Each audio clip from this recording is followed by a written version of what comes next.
Hi, and welcome to another tutorial from drivepro.io.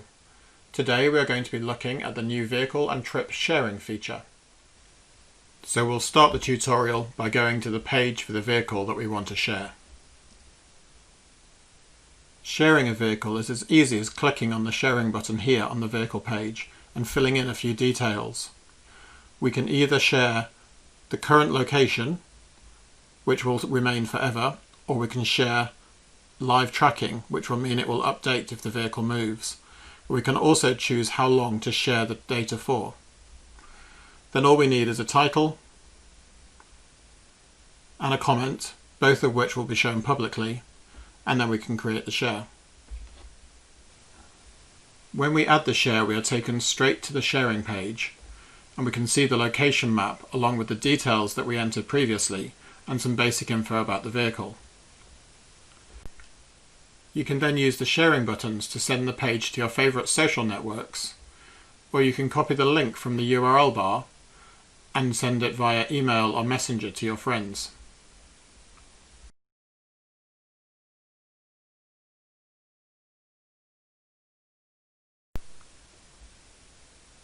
As well as sharing vehicles, you can also share your trips with others, which is great for bikers sharing their favourite routes, and can even help you with your expense claims to prove you had to take a detour.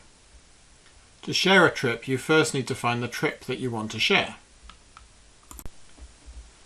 Then, just like sharing a vehicle, click the sharing button and enter a title and any comments, and then click add.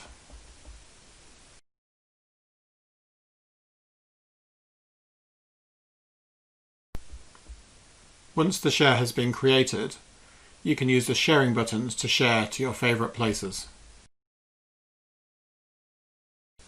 Finally, if you want to find a share that you've already created, simply go to the sharing menu option in the side menu, and you will then see a list of all the shares that are live.